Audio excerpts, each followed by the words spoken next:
I was joking with Andrew. Andrew's with us, yes, or just Tyler? Yep. Yeah, okay, good. I'm right here. Tyler, Blake. I was joking with Andrew. I said I'm a pretty high capacity guy. I am overwhelmed by the incoming right now. Are you Andrew Charlie, and Tyler in a similar position?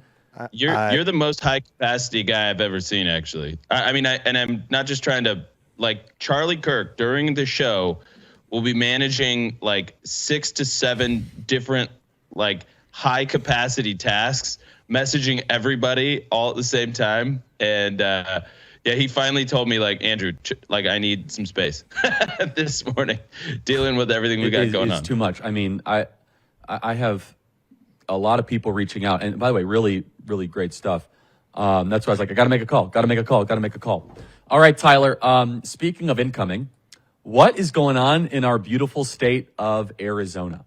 Well, I want to recognize on that incoming front, because we are managing right now thousands of people still that are out there through our at Turning Point Action. We've been blessed to have so many great full-time people, so many great volunteers. Right now in the state of Arizona, as we close out this election, and of course, no better way to close out than Arizona and Maricopa County. It makes perfect sense. Mountain Time Zone. I mean, why wouldn't this be the last place to finish counting votes? We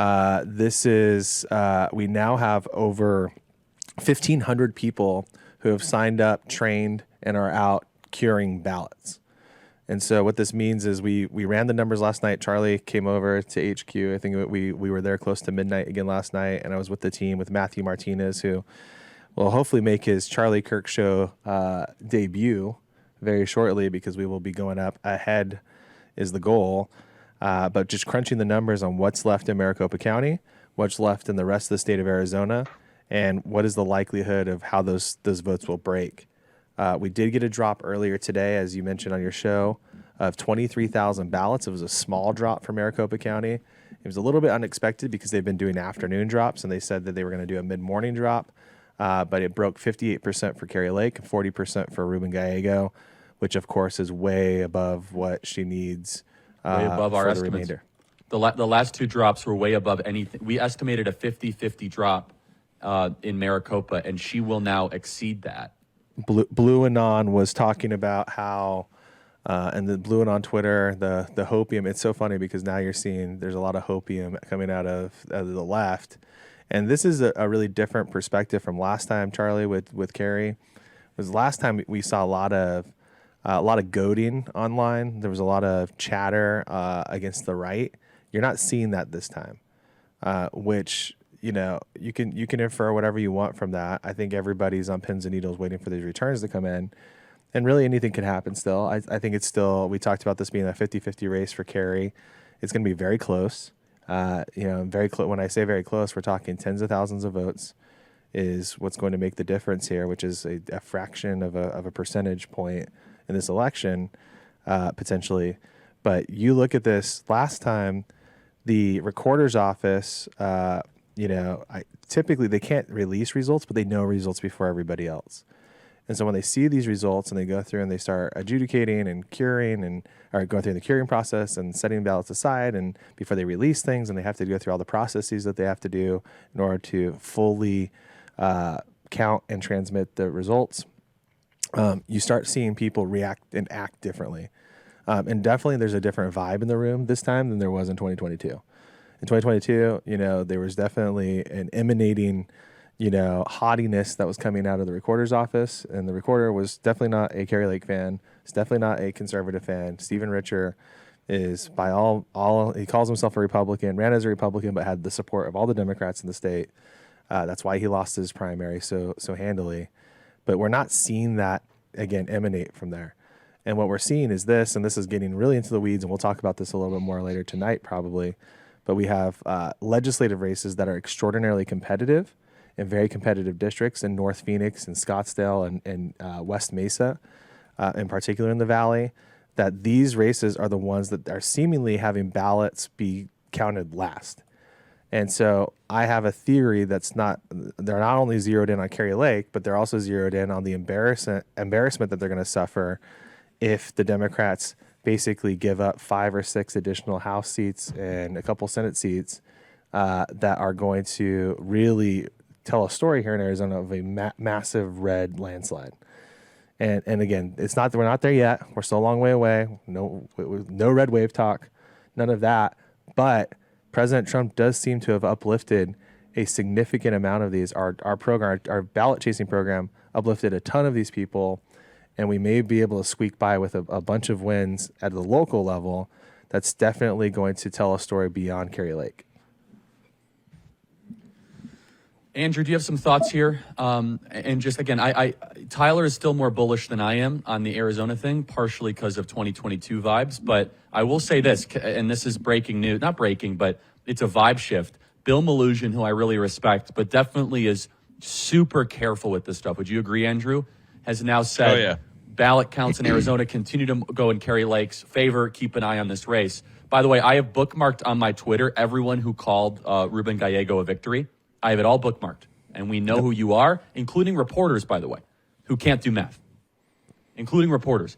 Just so we're clear, the remaining math is that Kari Lake needs 52.84% of all remaining Arizona statewide ballots. Are there 700,000-ish ballots remaining, Tyler? Is that right? That's the debate. I sent over to you guys the graph here. Let me send it over again. We can pull it up if we want to. This is the remaining ballots by county. And again, it's less about statewide. Right? It's less by statewide. It's more by these different counties. So and that's one of the things that's cool about this, Charlie, is, you can see if they estimate like 77% of total ballots are in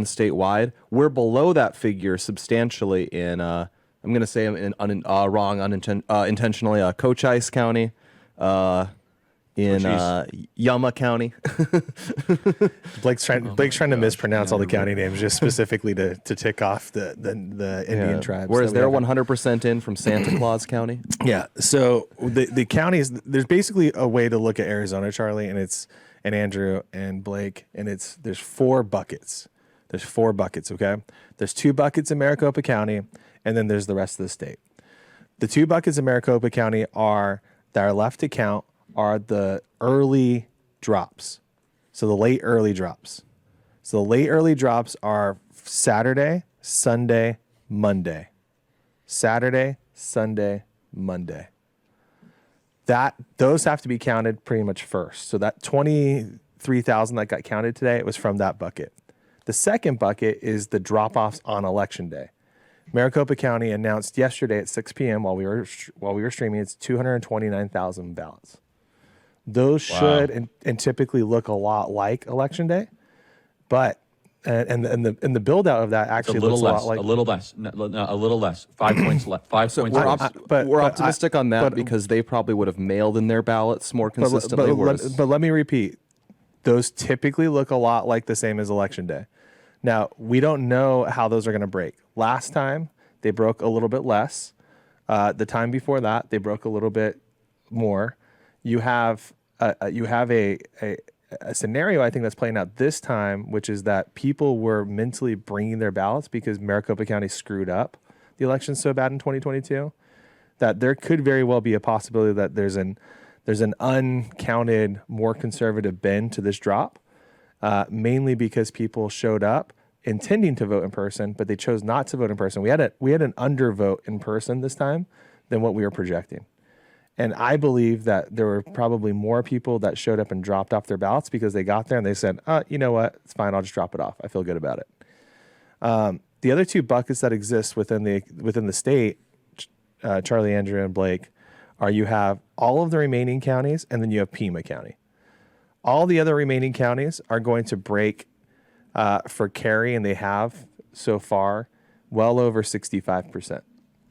Yavapai County is days behind on their scanning because it's two ballots within each ballot, so it's 2 pieces of paper, and it's setting things way behind. They're worried they're not going to be done by Sunday.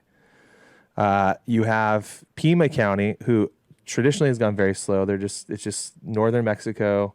The University of Northern Mexico, U of A, does not produce the fat. No, I'm just teasing. I'm an ASU grad, so I have to tease U of A. But they have 136,000 ballots. Those ballots also on Election Day and nearing Election Day tend to have been more conservative because there's a ton of rural space in Pima County. So if you look at the map, that's on there. Pima County's true. huge. And so what happens is that you get a lot of late earlies because people finally drop it in, they come in, or they vote early or emergency, and then on election day they drop off their ballots as well. So you could have a really ugly Pima County drop. I think the ugliest it's going to get for Kari is a -10, which would still be okay.